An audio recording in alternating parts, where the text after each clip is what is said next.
Last day क्या topic किया था हमने? थोड़ी तेज बोलोगी तो मैं आवाज सुन भी पाऊंगा। यही कराया था लास्ट डे। हम लोगों ने किया था कि जो हमारी डिफरेंट तरह की, ये क्या है, ये हमारा क्या है, ये इलेक्ट्रोमैग्नेटिक वेव है ना, इसे हम कहेंगे इलेक्ट्रोमैग्नेटिक वेव। ठीक है, ये टॉपिक हमारा आ जाता है इलेक्ट्रोमैग्नेटिक वेव। मतलब हम वेव के बारे में पढ़ रहे थे, लेकिन हमने यहाँ पर से अपने आप को, सारी वेव को छोड़कर हमने कॉन्सेंट्रेट किया कहाँ पर? इलेक्ट्रोमैग्नेटिक वेव पर, क्योंकि हमारे लिए यही यहाँ पर जरूरी है। पानी में वेव कैसे होता है, गिटार बजने में कैसे होता है, भूकंप में वेव कैसे होती है, इन सारी वेव्स को छोड़कर हम फाइनली अपने आप को कॉन्सेंट्रेट कर रहे हैं इलेक्ट्रोमैग्नेटिक वेव। सबसे इंपॉर्टेंट चीज, इलेक्ट्रोमैग्नेटिक वेव होती क्या है? तो इलेक्ट्रोमैग्नेटिक वेव आप ऐसे समझ सकते हो, जैसे इलेक्ट्रॉन पे एक चार्ज होता है। क्या होता है? इलेक्ट्रॉन। कभी भी आपसे पूछा जाता है इलेक्ट्रोमैग्नेटिक वेव क्या है, तो हम क्या बताएंगे? इलेक्ट्रॉन पे एक चार्ज होता है, नेगेटिव चार्ज होता है, और इलेक्ट्रॉन का मूवमेंट होता है, इससे एक इलेक्ट्रिक फील्ड जनरेट होती है। ठीक है, इलेक्ट्रॉन पे नेगेटिव चार्ज होता है, इलेक्ट्रॉन का मूवमेंट होता है, जिससे एक इलेक्ट्रिक फील्ड जनरेट होती है। ठीक है, और इलेक्ट्रॉन के अंदर स्पिन होता है। स्पिन का मतलब है अपने अक्ष पे घूमना। इलेक्ट्रॉन के अंदर स्पिन होता है। इलेक्ट्रॉन का मूवमेंट और इलेक्ट्रॉन का स्पिन दोनों मिलकर मीडियम में एक वेव जनरेट करते हैं, मीडियम में एक हलचल उत्पन्न कर देते हैं। ठीक है, ये दोनों मिलकर मीडियम में एक हलचल उत्पन्न कर देते हैं, जिससे इलेक्ट्रोमैग्नेटिक वेव जनरेट होती है। ठीक है, ये जो इलेक्ट्रोमैग्नेटिक वेव है, ये लाइट की स्पीड से ट्रेवल करती है, इस इलेक्ट्रोमैग्नेटिक वेव के अंदर अकॉर्डिंग टू फ्रीक्वेंसी और अकॉर्डिंग टू वेवलेंथ, ये कई सारी डिफरेंट तरह की वेव का कॉम्बिनेशन होता है। फ्रीक्वेंसी और वेवलेंथ के अकॉर्डिंग ये collection of different types of wave collection है, और सबकी अलग अलग फ्रीक्वेंसी होती है, सबकी अलग अलग वेवलेंथ होती है। तो हम इसे इन सबको हम इलेक्ट्रोमैग्नेटिक स्पेक्ट्रम भी कह सकते हैं। हमने कल की क्लास में डिस्कस किया था कि स्पेक्ट्रम क्या है। स्पेक्ट्रम, जब हम डिफरेंट वेवलेंथ और फ्रीक्वेंसी को एक ऑर्डर में अरेंज कर दें तो हम उसे स्पेक्ट्रम कहते हैं। तो हम इसे इलेक्ट्रोमैग्नेटिक वेव, और इसके साथ साथ ये जो टेबल हमने यहां पर बनाया है, इस टेबल को हम इलेक्ट्रोमैग्नेटिक स्पेक्ट्रम कह सकते हैं। ठीक है, तो ये इलेक्ट्रोमैग्नेटिक हमारा आ गया स्पेक्ट्रम। अब इलेक्ट्रोमैग्नेटिक स्पेक्ट्रम को हम देखते हैं, तो हमने पहले भी देखा था, इसके अंदर gamma rays, X rays, ultraviolet, visible, infrared, microwave और रेडियो वेव, इतने पार्ट में हम इसे डिवाइड करते हैं। अब फ्रीक्वेंसी और वेवलेंथ के अकॉर्डिंग हमने इसे अरेंज किया है। तो हमें पता है कि गामा रेज की फ्रीक्वेंसी सबसे ज्यादा होती है, गामा रेज की फ्रीक्वेंसी सबसे ज्यादा होगी, तो गामा रेज का वेवलेंथ सबसे छोटा। फ्रीक्वेंसी और वेवलेंथ के बाद बीच में क्या रिलेशनशिप है, कितनी दूर ट्रेवल करती है, कैसे ट्रेवल करती है, ये सब हमने पहले पढ़ा हुआ है। तो गामा रेज की फ्रीक्वेंसी, ये कभी हमें याद रखने की जरूरत नहीं है, ये समझने के लिए, ये याद रखने की नीड नहीं है, लेकिन एक ऑर्डर हमें पता होना चाहिए। तो गामा रेज की 10 की पावर 20 की जगह पर 10 की पावर 19 भी हो सकता है, तो हम उसे सही मानेंगे, है ना। ध्यान रखना है, 20 की जगह 19, अलग अलग लोग उसे, अलग अलग साइंटिस्ट, अलग अलग बुक में उसे अलग अलग तरह से एक्सप्लेन किया गया है। तो 20 की जगह 19 भी है तो कोई दिक्कत नहीं है ना। तो 10 की पावर 20 से 10 की पावर 18, 18 से 16, 16 से ये थोड़ा सा यहाँ पर एक चेंज यहाँ पर हमें देखने को मिलता है विजिबल लाइट के लिए। अभी हम विजिबल लाइट को डिस्कस करेंगे कुछ समय के लिए। तो अल्ट्रावायलेट, विजिबल। अभी जैसे ही विजिबल को देखोगे, जैसे विजिबल को आप देखोगे, तो विजिबल के ऊपर अल्ट्रावायलेट और विजिबल के नीचे इंफ्रारेड। इसका मतलब है कि जब भी विजिबल लाइट को आप अरेंज करोगे, तो नीचे हो जाएगा रेड और ऊपर हो जाएगा ब्लू, है ना। क्या होगा? ब्लू के ऊपर अल्ट्रावायलेट और यहां पर आर के नीचे इंफ्रारेड। तो ये याद करने का, नीचे से ऊपर ये भी क्वेश्चन पूछा गया है। यहां पर ब्लू की फ्रीक्वेंसी ज्यादा होगी, ब्लू की फ्रीक्वेंसी ज्यादा होगी, ब्लू की वेवलेंथ छोटी होगी। ठीक है, ब्लू की फ्रीक्वेंसी, ध्यान रखना है, ब्लू की फ्रीक्वेंसी ज्यादा, ब्लू की वेवलेंथ कम, तो ब्लू का डिस्ट्रक्शन ज्यादा। तो सुबह और शाम में हमें रेड लाइट दिखाई देती है सन के आसपास, क्योंकि सुबह और शाम में सन हमसे दूरी पे होता है, तो बाकी सारी लाइट डिस्ट्रक्ट हो जाती है और रेड का वेवलेंथ ज्यादा होगा तो वो घूमती घूमती घूमती घूमती हमारी आंखों पे आ जाती है, इसलिए सुबह और शाम में सन के आसपास लाल कलर दिखाई देता है। और दोपहर में सूर्य हमारे बिल्कुल सामने माथे पे होता है, तो इसलिए ये पूरी की पूरी लाइट हमारी आती है और आसमान व्हाइट दिखाई देता है। ठीक है, तो यहां से ये चीजें भी हमारी क्लियर होती है, इन सब चीजों की इसमें साइंस है। ठीक है, तो विजिबल, नीचे इंफ्रारेड, इंफ्रारेड नीचे माइक्रोवेव, माइक्रोवेव और सबसे नीचे रेडियो वेव। तो रेडियो वेव की फ्रीक्वेंसी सबसे कम और गामा रेज की फ्रीक्वेंसी सबसे ज्यादा। रेडियो वेव की फ्रीक्वेंसी सबसे कम तो वेवलेंथ ज्यादा। तो जब भी हमें रेडियो पे कुछ सुनना है तो हम कौन सी वेव यूज करेंगे? रेडियो वेव, दूर तक जाएगी, वेवलेंथ सबसे बड़ी, दूर तक जाएगी।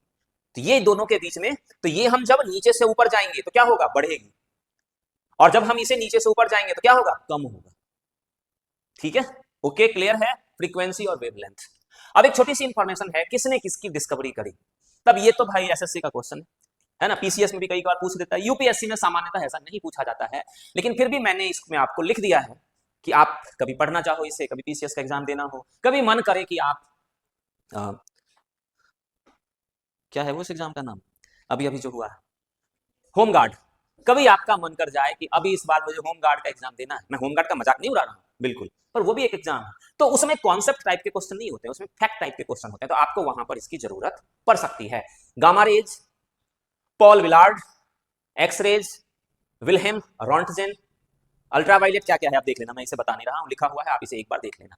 यूज, अब ये यूज पूछा जाता है यूपीएससी में, यूज, तो हम इस यूज के बारे में एक बार देख लेते हैं। Gamma rays to kill cancer cell, medicine में यूज किया जाता है, मेडिकल थेरेपी में कैंसर सेल को मारने में गामा रेज का इस्तेमाल किया जाता है, लेकिन बहुत हार्मफुल होती है, बहुत खतरनाक होती है, अगर ज्यादा मिल गया तो हमें पूरी तरह से खत्म कर सकती है। गामा रेज बहुत ज्यादा खतरनाक होती है, बहुत ज्यादा पावर है ना, आप देखो बहुत ज्यादा एनर्जी है, तो आपके पूरे शरीर को तोड़ देगी, और इतना है कि कहते हैं कि आपके डीएनए में भी चेंज ला देता है।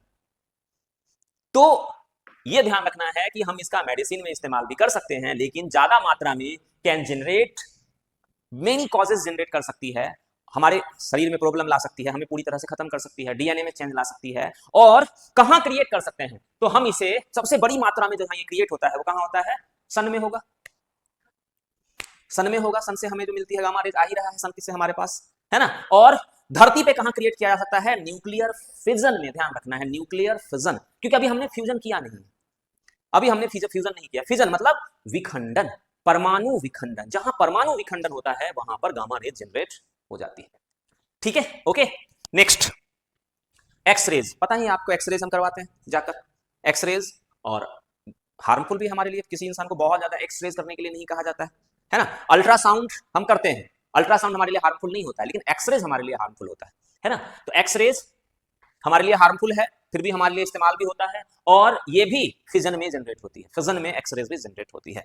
ठीक है, next ultraviolet, ultraviolet rays, ultraviolet rays का इस्तेमाल हम कहां करते हैं? बैक्टीरिया को मारने में, तो जहां जहां भी बैक्टीरिया होगा अगर हमारे लिए वो हार्मफुल है तो हम बैक्टीरिया को मारने में अल्ट्रावायलेट रेज का इस्तेमाल कर लेते हैं। कहां इस्तेमाल किया जा रहा है? आरओ, आरओ जो हम पानी पीते हैं, रिवर्स ऑस्मोसिस, वहां पर हम इसका सामान्यतः अल्ट्रावायलेट रेज का इस्तेमाल कर देते हैं। और ब्लूटूथ, जो हम ब्लूटूथ यूज करते हैं, ब्लूटूथ जो ब्लूटूथ से हमारा डाटा ट्रांसफर होता है, उस ब्लूटूथ में भी ये हमारा अल्ट्रावायलेट रेज का इस्तेमाल किया जाता है।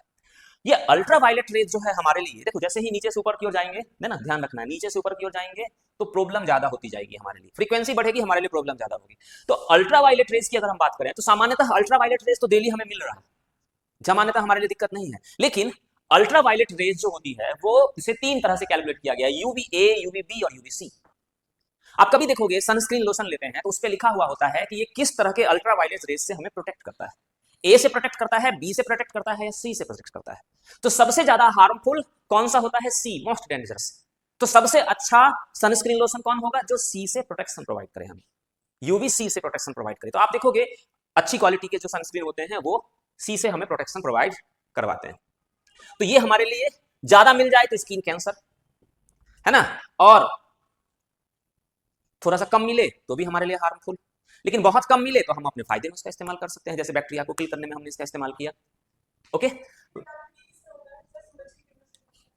वो तो सामान्यता होता है ना, वो ए बी और सी में, ए में समझ सकते हैं, ए में होता होगा, है ना।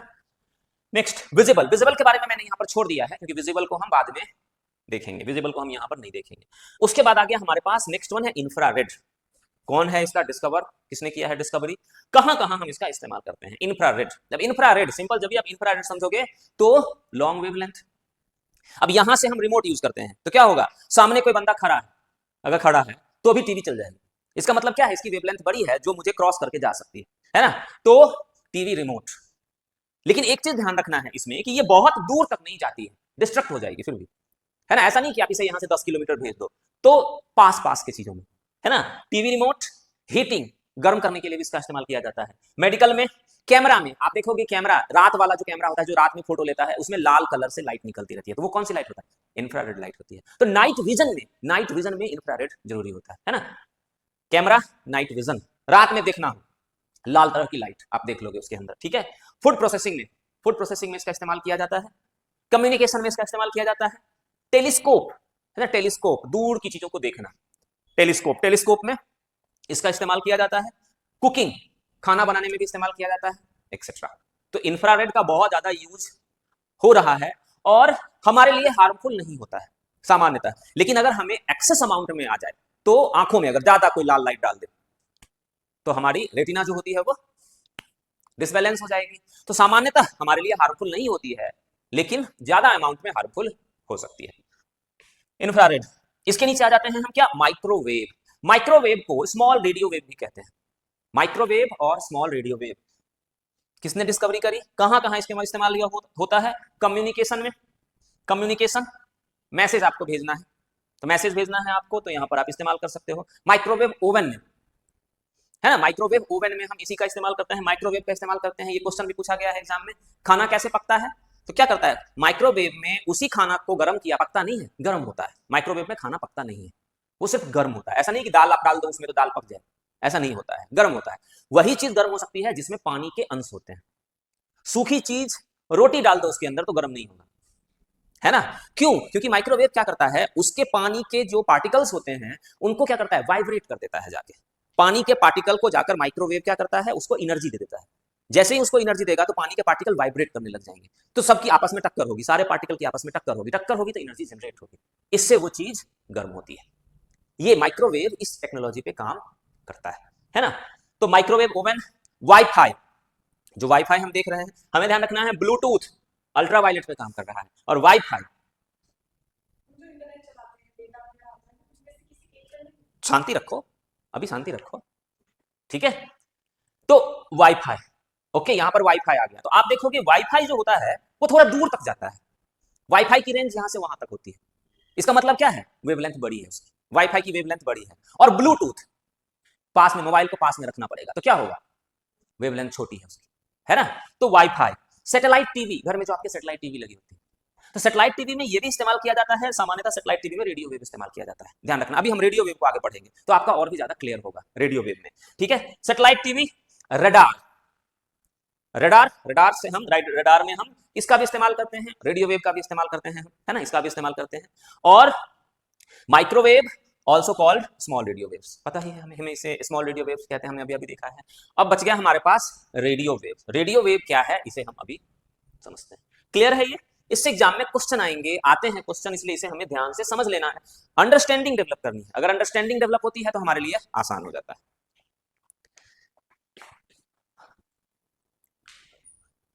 ठीक है, तो अभी हम डिस्कस कर रहे थे, पीछे हमने डिस्कस किया था, सबसे लास्ट में रेडियो वेव थी हमारी, सबसे लास्ट में रेडियो वेव। अब रेडियो वेव को हमने देखा था 10 की पावर 3 से लेकर 10 की पावर कहां तक,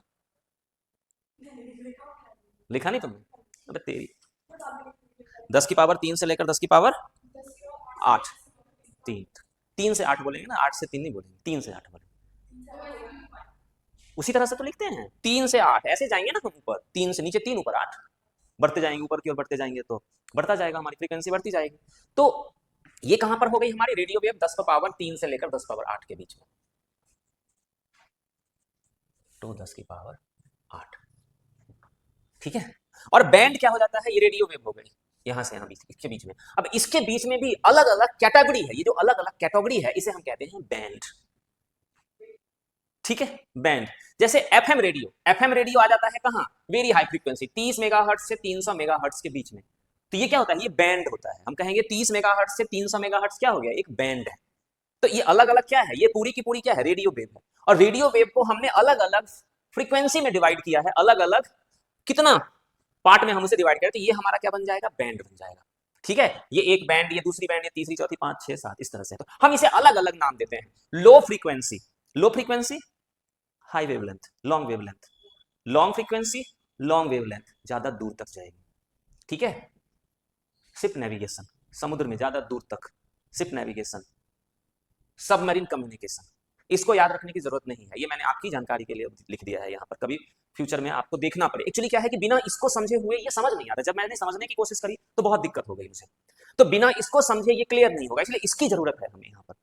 ठीक है, लो फ्रीक्वेंसी यहां से यहां तक क्या काम करते हैं इसमें, इससे क्वेश्चन नहीं आया है, शॉर्ट मोट एक दो क्वेश्चन आया है लेकिन बहुत ज्यादा नहीं आया है। लो के बाद मीडियम फ्रीक्वेंसी, कहां से कहां के बीच में, एफएम रेडियो, ध्यान रखना, एएम रेडियो, एएम जो रेडियो होता है, जैसे मैंने कहा था आपको विविध भारती, तो विविध भारती पूरे भारत में सुनाई देता है, इसका मतलब पूरे भारत में उसकी वेव जाती होगी, इसका मतलब है कि उसकी जो वेवलेंथ होगी वो बड़ी होगी, बड़ी होगी, तो वेवलेंथ बड़ी होगी, तो यहां पर एएम, इसका एएम का फुल फॉर्म होता है amplitude modulation, amplitude modulation, am. ठीक है, ये क्या है, ये हमें बहुत ज्यादा जानने की जरूरत नहीं है, हम इंजीनियरिंग नहीं कर रहे हैं, बस हमने फुल फॉर्म यहां पर देख लिया। मीडियम के बाद हाई, मीडियम के बाद हाई किस रेंज में है और कहां पर छोटी छोटी चीजें हैं, shortwave radio, army, aircraft communication वगैरह वगैरह, ये सब हमारे लिए बहुत ज्यादा जरूरी नहीं है, इसको याद करना। कुछ चीजें बहुत इंपॉर्टेंट है, जैसे very high frequency FM, very high frequency FM और टीवी ब्रॉडकास्ट, टीवी ब्रॉडकास्ट में वेरी हाई फ्रीक्वेंसी का इस्तेमाल किया जाएगा। वेरी हाई फ्रीक्वेंसी इस बैंड के बीच में है, एफएम और टीवी ब्रॉडकास्ट। यहां से नीचे हमारे लिए इंपॉर्टेंट, यहां से नीचे वेरी हाई के बाद अल्ट्रा हाई, वेरी हाई के बाद ultra high, mobile phone, mobile phone, TV, GPS, ध्यान रखना है, जीपीएस, हम जीपीएस में जो यूज करते हैं, अभी मैं इसको पढ़ाऊंगा, जीपीएस में भी अलग अलग बैंड होते हैं, एल बैंड, एल में भी दो बैंड होता है, L1 और L2, और एक और होता है एस। ठीक है, तो हम कहां पर जीपीएस किस तरह से अल्ट्रा हाई हम यूज कर रहे हैं, तो अल्ट्रा हाई में मोबाइल फोन, टीवी और जीपीएस। ठीक है, वेरी हाई के बाद extreme high, extreme high, extreme high satellite communication, satellite से जो कम्युनिकेशन हम करते हैं, satellite communication, radar, wifi, satellite communication, radar और वाईफाई, वाईफाई में भी हम इसका इस्तेमाल कर लेते हैं। एक्सट्रीम हाई, सुपर हाई, सबसे लास्ट में सुपर हाई 5G, 5G का जो हम इस्तेमाल कर रहे हैं वो सुपर हाई है। सुपर हाई का मतलब है फ्रीक्वेंसी बहुत ज्यादा, वेवलेंथ छोटी, कम दूर तक, लेकिन रेडियो वेव है इसलिए थोड़ी दूर तक तो ट्रेवल करेगी, ये रेडियो वेव है थोड़ी दूर तक ट्रेवल करेगी। अब आपने क्वेश्चन, जैसे ज्योति ने क्वेश्चन पूछा था कि हम जो इंटरनेट वगैरह इस्तेमाल करते हैं वो किस तरह से, कहां पर इस्तेमाल करते हैं, आप देखो इसमें, आप अरेंज करके देख लो कहां पर आप इस्तेमाल करोगे। 5G में भी आप इंटरनेट इस्तेमाल करोगे, 5G से छोटा वाला है तो आप यहां पर इस्तेमाल कर सकते हो, यहां पर इस्तेमाल कर सकते हो, कहीं पर भी आप इसे इस्तेमाल कर सकते हो, है ना। तो फ्रीक्वेंसी के हिसाब से होता है, 4G की फ्रीक्वेंसी कम थी, 4G की फ्रीक्वेंसी कम थी, यहां पर आप डाल दो 4G की फ्रीक्वेंसी, 3G की फ्रीक्वेंसी उससे भी कम थी, यहां पर डाल दो आप, है ना। इस तरह से क्या है कि हमारा ये सब रेडियो वेव है, इसे हम रेडियो वेव कहते हैं, और ये रेडियो वेव जो होती है उसकी फ्रीक्वेंसी कम होती है, वेवलेंथ बड़ी होती है, तो ये रेडियो वेव दूर तक ट्रेवल करती है।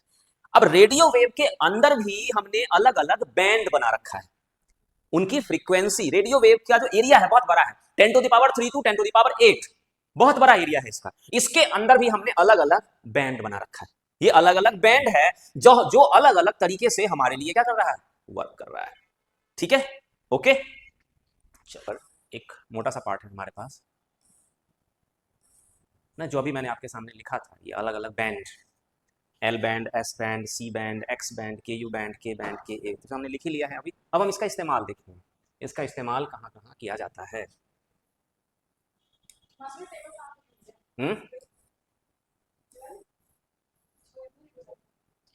बैंड इन डिटेल्स, है ना, आप जरा बैंड को देखो। तो सबसे पहले हमने देखा था एल बैंड, एल बैंड, इसके अंदर दो होता है, आप कभी देखोगे कि जैसे कि एल बैंड का इस्तेमाल, जैसे कि हमने अपना जीपीएस, ये जो जीपीएस है, ये जीपीएस, और हमने अपना जीपीएस बनाया है नाविक, तो कभी भी आपसे पूछा जाता है कि नाविक जो हमारा जीपीएस है, या हमारा दुनिया में जो भी जीपीएस यूज किया जाता है, उसमें कौन सा बैंड इस्तेमाल किया जाता है, क्या है, रेडियो वेव वाला, रेडियो वेव वाला एल बैंड। एक तो रेडियो वेव है, उसके अंदर कौन सा बैंड है, एल बैंड है। एल बैंड के अंदर दो होता है, L1 और L5, दो बैंड होते हैं, L1 और L5। तो आप देखो ये बहुत इंपॉर्टेंट है, जो मैंने एग्जाम्पल के साथ यहाँ पर लिखा है, L1, जैसे अगर आप जीपीएस को देखो तो जीपीएस में आप देखोगे कि बनाया जीपीएस क्यों गया था? मिलिट्री पर्पस से, लेकिन हमें भी सामान्य सिविलियन को भी यूज करने के लिए दिया जाता है। इसका मतलब है कि उसमें दो चीजें होंगी, एक तो हम यूज कर रहे हैं और दूसरा आर्मी वाले यूज कर रहे हैं, तो इसमें दो चीजें होंगी, ये ध्यान रखना है। अब देखो कि जैसे हम जीपीएस में इस्तेमाल कर रहे होते हैं तो हमें पता चल जाता है कि हम कहां जा रहे हैं, ठीक है, हम कहां जा रहे हैं हमें पता चल जाता है। लेकिन मान लो ये रोड से जा रहे हो, अब रोड से जा रहे हो, आप रोड के लेफ्ट में खड़े हो या राइट में खड़े हो, मतलब आपका घर रोड के लेफ्ट साइड में है या रोड के राइट साइड में है, ये भी तो पता करना बहुत जरूरी होता है जीपीएस में। तो इसमें दोनों L1 बैंड और L5 बैंड काम करता है। जैसे देखो L1 बैंड बेसिक जीपीएस है, मैं मेरठ में हूं, आपको पता करना है आप कहां हो, तो मैं मेरठ में हूं, ठीक है। और L5 क्या है? एडवांस जीपीएस है, सेफ एंड एक्यूरेट, मैं रोड के लेफ्ट साइड वाली एग्जैक्ट लेन में हूं। तो हमारे लिए हम पूरा का पूरा जीपीएस जो है वो हमारा दो बैंड पे काम करता है, L1 और L5। L1 क्या बता रहा है और L5 एक्यूरेट बता रहा है। आप मेरठ में हो, L1 बैंड, मेरठ में किस जगह पर हो, किधर हो, ये L5 बैंड बता रहा है ना। तो ये हमारे लिए बहुत जरूरी है, जीपीएस में हम L1 और L5 बैंड का इस्तेमाल करते हैं। और यहां पर कौन सा कितना है फ्रीक्वेंसीज की, 1 से 2 गीगा हर्ट्ज, ठीक है, ओके। अब ये क्या है इसकी फ्रीक्वेंसी के अकॉर्डिंग इसकी वेवलेंथ कितनी होगी, ज्यादा की कम? वेवलेंथ ज्यादा होगी तो दूर तक जाएगा, गीगाहर्ट्ज में है, तो रेडियो वेव की तो वेवलेंथ बहुत ज्यादा होगा, तो ये रेडियो वेव है ना, ये सारी वेव रेडियो वेव है, तो रेडियो वेव है तो इसकी फ्रीक्वेंसी ज्यादा होगी, ठीक है। उसकी फ्रीक्वेंसी कम होगी और वेवलेंथ ज्यादा होगी। क्यों यूजफुल है ना, क्यों यूजफुल है? तो क्लाउड्स रेंज से कम इफेक्ट होता है, लॉन्ग डिस्टेंस तक स्टेबल सिग्नल आता है आपका, ठीक है। तो ये हमारे लिए बहुत इंपॉर्टेंट है। नेक्स्ट वन आ जाता है हमारा एस बैंड, एस बैंड 2 से 4 गीगाहर्ट्ज। अब हम देखेंगे तो ऊपर से नीचे अगर हम जाएंगे तो क्या होगी, फ्रीक्वेंसी बढ़ रही है, 1 से 2 गीगाहर्ट्ज, 2 से 4 फ्रीक्वेंसी बढ़ रही है, तो वेवलेंथ क्या हो जाएगी इन सब में, ऊपर से नीचे जाएंगे तो के की वेवलेंथ, एल वाला वेवलेंथ ज्यादा, एस वाला वेवलेंथ कम, ठीक है। लेकिन है तो रेडियो वेव ही। तो S band ISRO satellite, radar, weather system, communication, इन सब जगहों पर हम इसका इस्तेमाल करेंगे। एल बैंड से ज्यादा डेटा भेज सकते हैं, ध्यान रखना है, इनमें क्या होगा, ज्यादा डेटा भेज सकते हैं, क्यों? क्योंकि फ्रीक्वेंसी ज्यादा है, फ्रीक्वेंसी ज्यादा मतलब कैपेसिटी ज्यादा, वेवलेंथ थोड़ी सी छोटी उनके कंपैरिजन में। तो आपको अगर जैसे कि आप जीपीएस में चेक करना है कि हम कहां हैं, तो ज्यादा डेटा की जरूरत नहीं है ना। लेकिन टीवी कम्युनिकेशन करना है तो क्या है, ज्यादा डेटा की जरूरत है। तो ज्यादा डेटा की जरूरत है तो इसरो के सैटेलाइट में इसका इस्तेमाल किया जाता है। सैटेलाइट में क्या होता है, सैटेलाइट क्या करती है, फोटो लेके भेजता है, फोटो लिया इसरो को भेजा, तो उसमें क्या होता है, ज्यादा डेटा जा रहा है, तो ज्यादा डेटा जा रहा है तो एस बैंड का इस्तेमाल किया जाता है। तो ये जो सैटेलाइट छोड़े जाते हैं, सैटेलाइट है ना, इसी सैटेलाइट के अंदर क्या होती है, अलग अलग बैंड डिसाइड कर दिया जाता है, ये बैंड ये बैंड ये बैंड सबका अलग अलग काम होता है, ठीक है। एल बैंड से ज्यादा डाटा भेज सकता है। नेक्स्ट वन क्या आ गया, सी बैंड, फ्रीक्वेंसी ज्यादा, डाटा ज्यादा भेज सकते हैं, है ना। अब देखो यूज कहां, सैटेलाइट टीवी, सैटेलाइट टीवी में, ओल्ड सैटेलाइट कम्युनिकेशन में रेंज से रिलेटिवली कम इफेक्ट होता है ना। ध्यान रखना है कि जो पहले हम बड़े बड़े सैटेलाइट लगाते थे, पहले हम बड़े बड़े सैटेलाइट एक जगह लगाया जाता था, वहां से प्रसारण किया जाता था, तो उसमें कौन सा बैंड इस्तेमाल किया जाएगा, सी बैंड इस्तेमाल किया जाएगा, है ना, सी बैंड उसमें इस्तेमाल किया जाएगा। सैटेलाइट टीवी में, ओल्ड सैटेलाइट कम्युनिकेशन में, इन सब जगहों पर क्या होता है, देखो धीरे धीरे क्या हो रही है, वेवलेंथ छोटी होती जा रही है। जैसे जैसे वेवलेंथ छोटी होती जाएगी तो वो क्या होगा, वो बादल से प्रभावित होता जाएगा, ठीक है। जैसे जैसे इन सब चीजों को, कॉन्सेप्ट को समझो, वेवलेंथ छोटी होती जाएगी, जैसे बारिश अगर आ रही हो, बादल हो, तो घर में जो हम टीवी देखते हैं उसका सिग्नल गायब हो जाता है, सिग्नल गायब हो जाता है। ये एग्जाम में क्वेश्चन पूछा जाता है, सिग्नल गायब हो जाने का मतलब क्या है, उसकी टीवी में हमें ज्यादा डाटा चाहिए, तो ज्यादा डाटा चाहिए तो उसकी फ्रीक्वेंसी ज्यादा होगी, फ्रीक्वेंसी ज्यादा होगी तो वेवलेंथ छोटी हो जाएगी, तो वेवलेंथ छोटी होगी, जैसे ही वेवलेंथ छोटी हुई तो बादल से प्रभावित हो जाएगी। तो ध्यान रखना है, देखो इससे ऊपर जो हमने देखा है एल बैंड, ये बादल से प्रभावित नहीं होता है, एस बैंड बादल से प्रभावित नहीं होता है। अब समझो आपने सैटेलाइट भेजा और वो सैटेलाइट को फोटो लेके भेजना है इसरो को, और वो बादल से प्रभावित हो जाए तो इसरो वाला तो माथा पीट लेगा, है ना। इसलिए जरूरत के हिसाब से किया जाता है। तो अभी क्लास खत्म हो रही है, ठीक है बिठा दो।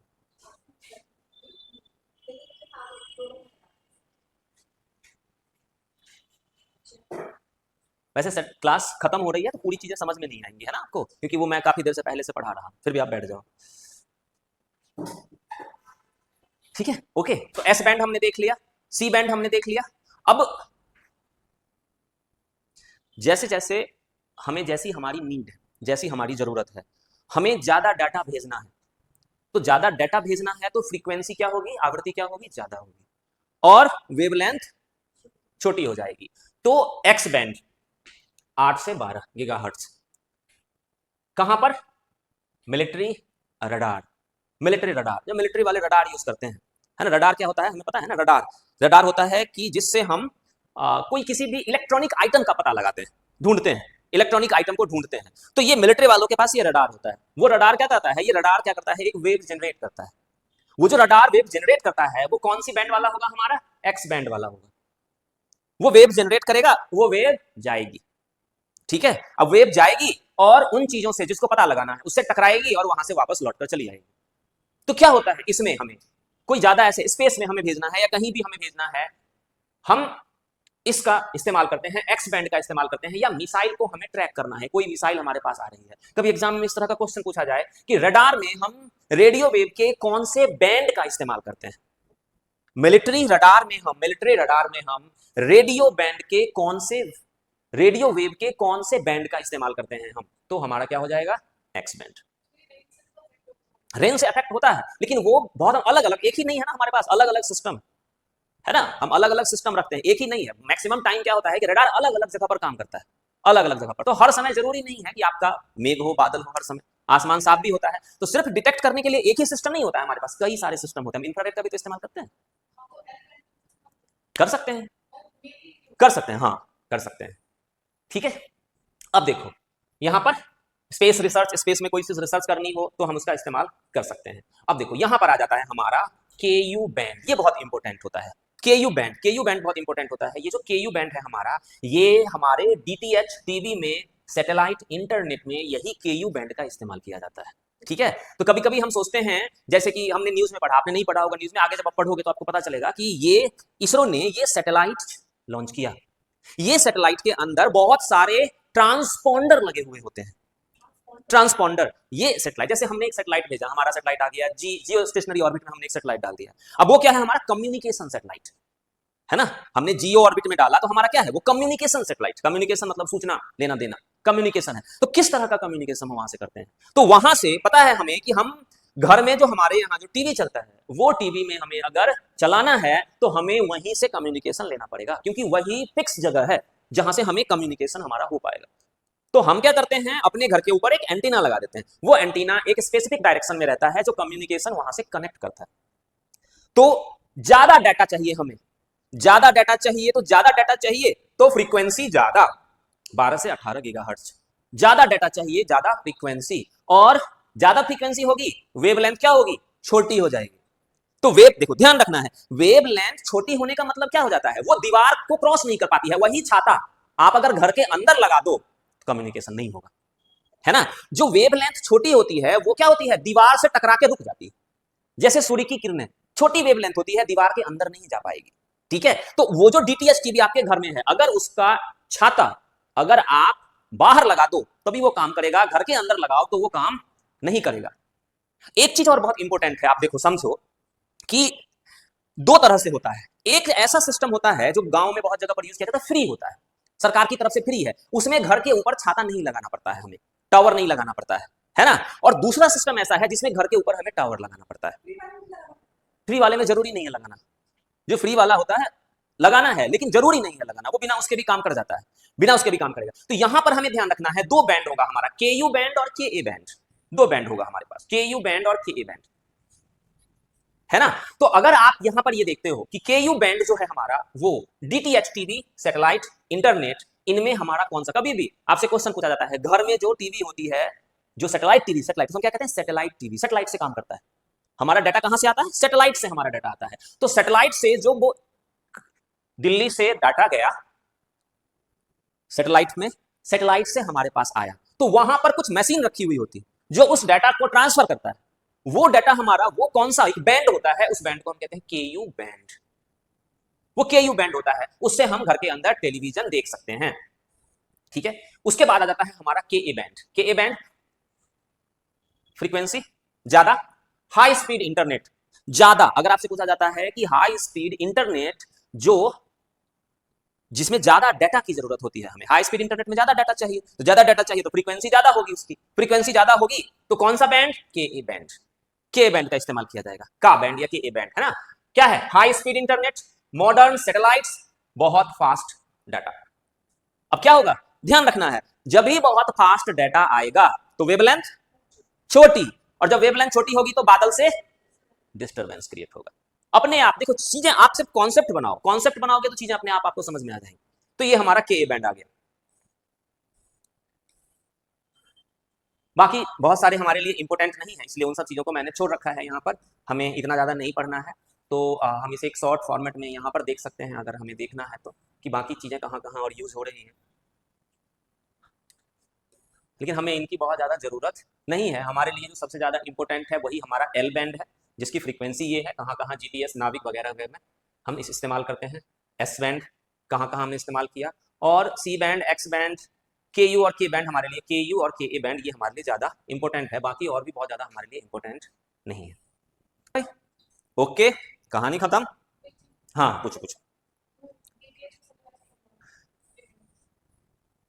देखो वही डिफरेंस है जो डिफरेंस एएम और एफएम के बीच में है, एएम और एफएम के बीच में मैं बता देता हूँ, अपने आप समझ में आ जाएगा, बहुत ज्यादा नहीं है, अपने आप समझ में आ जाएगा। देखो एएम और एफएम में क्या अंतर है, सबसे पहले समझो एएम और एफएम। तो उसे ऐसे नहीं समझ सकते हो, उसे कैसे समझोगे, जैसे मैं कहूंगा विविध भारती, तो विविध भारती क्या है, एएम, एएम, है ना। तो एएम का मतलब क्या है, जैसे हमने कहा विविध भारती, तो विविध भारती का एक सेंटर है कहां पर, दिल्ली, और वहां से विविध भारती पूरे भारत में, सिर्फ भारत में ही नहीं, नेपाल में, बांग्लादेश में, पाकिस्तान में, इन सब जगहों पर सुनते हैं हम। तो अब इसका मतलब क्या है, जो डाटा हम भेज रहे हैं वो ज्यादा दूर तक ट्रेवल कर रहा है, बादलों में भी ट्रेवल कर रहा है, बादलों में भी रेडियो का नेटवर्क बहुत ज्यादा खराब नहीं होता है, चलता रहता है, कभी कभी खराब हो जाता है ना। तो ज्यादा दूर तक जा रहा है, बादलों में भी जा रहा है, तो इसका मतलब क्या हो जाएगा, वेवलेंथ बड़ी होगी। सिंपल समझो कि बादलों में प्रभावित ना हो और ज्यादा दूर तक जाए, ज्यादा दूर तक जाए, तो मतलब क्या, वेवलेंथ बड़ी होगी। तो जब वेवलेंथ बड़ी होगी तो इसका मतलब क्या है, एएम की वेवलेंथ बड़ी हो जाएगी। तो एएम एक ऐसा रेडियो वेव है, एक ऐसा रेडियो वेव है, एएम एक ऐसा रेडियो वेव है जिसका वेवलेंथ, जिसकी बड़ी होगी, अगर वेवलेंथ बड़ी हुई तो फ्रीक्वेंसी छोटी हो जाएगी, ज्यादा दूर तक ट्रेवल करेगा, सिंपल, ठीक है। अब देखो एफएम रेडियो, दिल्ली में एफएम रेडियो बजाते हैं हम, या मेरठ में एफएम रेडियो बजाते हैं, तो सिर्फ उसी शहर में होता है, सिर्फ उसी शहर में, इसका मतलब है एरिया छोटा है, इसका मतलब क्या हो गया, वेवलेंथ छोटी हो गई, वेवलेंथ छोटी, एरिया छोटा, वेवलेंथ छोटी हो गई, ज्यादा दूर तक ट्रेवल नहीं कर पाएगी, एक ही शहर में रह जाएगी, वेवलेंथ छोटी हो जाएगी। तो एफएम रेडियो एक ऐसा रेडियो वेव है जो कम डिस्टेंस तक चलती है, किसी शहर तक पर्टिकुलर चलती है या शहर से थोड़ा सा बाहर, और वेवलेंथ एएम की तुलना में क्या होगा, छोटी, वेवलेंथ छोटी होगी, फ्रीक्वेंसी ज्यादा होगी। अब यही चीज हम डीटीएच पे अप्लाई करते हैं, डीटीएच पे हम यही चीज अप्लाई करते हैं। अब समझो, जरा सा समझो कि पहले क्या होता था, हम बड़े बड़े, कोई एक व्यक्ति ने बड़ा सा एंटीना लगाया, इतना बड़ा एंटीना लगाया, अब उस एंटीना से क्या होता था, वो एंटीना सिग्नल लेता था और हमारे घरों में वो होता था। इसका मतलब क्या है, आप इसका मतलब समझो कि वही शहरों में, अलग अलग शहरों में, तो मतलब क्या है कि अलग अलग शहरों में बड़े बड़े एंटीना हम लगाते थे, और वही एंटीना क्या होते थे, वेवलेंथ को पकड़ता था। तो इसका मतलब है दूर दूर तक जाता था पूरे भारत में, तो क्या हो जाएगा, लॉन्ग वेवलेंथ। तो पहले जो सिस्टम था भारत के अंदर या दुनिया के अंदर, बड़े बड़े एंटीना लगाए जाते थे, तो क्या, लॉन्ग वेवलेंथ पूरे भारत में, और लॉन्ग वेवलेंथ से वहां पर जिसने सैटेलाइट, जिसने एंटीना लगा रखा है, वो अपने यहां से पूरे अलग अलग जगह पर रिले करता था। वो क्या होता था, तार के माध्यम से, ठीक है, पूरे भारत में प्रसारण हो रहा है, एक जगह दिल्ली से, और हर एक शहर में टावर्स लगे हुए होते हैं, क्योंकि एक जगह के टावर से काम नहीं चलेगा, दिल्ली में टावर, मेरठ में टावर, हर एक शहर में बड़ा सा टावर लगा होगा, रेडियो टावर, टीवी टावर, हमने सुना टीवी टावर लगे हुए होते थे, वहां से वो टीवी टावर कनेक्ट होता था, और वो टीवी टावर हमारे घर के एंटीना से कनेक्ट होता था, लॉन्ग वेवलेंथ, ठीक है। अब अभी वाले सिस्टम में हम आते हैं, अभी वाले सिस्टम में अभी दो तरह का सिस्टम है, दो तरह का सिस्टम है। एक क्या है, हमारा फ्री डीटीएच, फ्री डीटीएच है जो पूरे भारत में है, फ्री डीटीएच सरकार दे रखा है, आपने क्या किया, आपने एक लगा लो घर के अंदर, वो डब्बा लगा लो, एंटीना लगाने की जरूरत नहीं होती है। तो घर के अंदर लगा हुआ डब्बा, जो घर के अंदर लगा हुआ डब्बा आपका वो सैटेलाइट को पकड़ लेता है, सैटेलाइट को सीधा नहीं पकड़ता है, मतलब डायरेक्ट पकड़ ही लेता है, सैटेलाइट से आता है एंटीना पे, और एंटीना से आपके एंटीना पे, मतलब आपके घर के अंदर अगर वो वेवलेंथ घुस रही है, जिसका मतलब है बड़ी वेवलेंथ, बड़ी वेवलेंथ। कोई भी वेव आपके घर में, आपका मोबाइल फोन घर के अंदर पकड़ रहा है, घर के अंदर आपका मोबाइल फोन पकड़ रहा है, मतलब घर में घुसने लायक वेवलेंथ होगी, ठीक है। बेसमेंट में चले जाओ, नहीं पकड़ेगा, मोबाइल नहीं पकड़ेगा, तो इतनी भी बड़ी वेवलेंथ नहीं होगी। तो जो फ्री वाला डीटीएच होता है वो पूरे भारत में सरकार की तरफ से दिखाया जाता है और वो बड़े वेवलेंथ पे काम करता है, कंपैरेटिवली बड़े वेवलेंथ पे काम करता है। दूसरा, जो आपके घर में जो टीवी लगी हुई है और घर के बाहर एक एंटीना लगा हुआ है, वो डायरेक्ट सैटेलाइट से कम्युनिकेट कर रहा है। तो डायरेक्ट सैटेलाइट से कम्युनिकेट कर रहा है, घर के अंदर नहीं। अगर हम घर के अंदर डाल देंगे उस एंटीना को, तो टीवी नहीं चलेगी, तो हमें घर के बाहर लगाना पड़ रहा है। इसका मतलब क्या है, वेवलेंथ कंपैरेटिवली छोटी है। तो डीटीएच जो हम घर में इस्तेमाल करते हैं वो दो तरह से होता है। एक, जिससे पूरे भारत में फ्री में प्रसारण कराया जाता है, तो पूरे भारत में एंटीना लगाने की जरूरत नहीं है, हमारा सिर्फ टीवी के पास एक डब्बा होता है जो उसे कनेक्ट कर लेता है, वेवलेंथ बड़ी। दूसरा, जिसमें हम घर के बाहर एंटीना लगाते हैं, उसमें वेवलेंथ छोटी। बस सिंपल, ठीक है। सारा का सारा खेल, सारी की सारी कहानी किसकी है, फ्रीक्वेंसी और वेवलेंथ की है। फ्रीक्वेंसी, आवृत्ति ज्यादा होगी मतलब ज्यादा डाटा जाएगा, फ्रीक्वेंसी ज्यादा मतलब ज्यादा डाटा जाएगा। और जैसे ही, सिंपल सोचो, सिंपल है, आपके माथे पे 200 किलो डाल दिया जाए तो कितनी दूर जाओगे, कम ही दूर जाओगे। और माथे पे 5 किलो डाला जाए तो आप तो भाग जाओगे दिल्ली तक, है ना। तो ज्यादा डाटा कम दूर, कम डाटा ज्यादा दूर, ज्यादा डाटा फ्रीक्वेंसी ज्यादा, वेवलेंथ कम, कम, ठीक है। अब ज्यादा नहीं पढ़ाऊंगा तो पगला जाओगे, ठीक है। ये जो पार्ट है ये बहुत इंपॉर्टेंट पार्ट है, ये हमारा चैप्टर जिसे हमने वेव के रूप में समझा है। वेव क्या है और इसे आपको रिवीजन करना, मैंने सारी चीजें आपको समझा दिया है, आप इसे एक बार रिवीजन करोगे तो जो कम से कम अब समय ऐसा है कि आप ही के एग्जाम में साइंस टेक्स्ट से आपके पास कम से कम 15 क्वेश्चन आ रहे हैं एग्जाम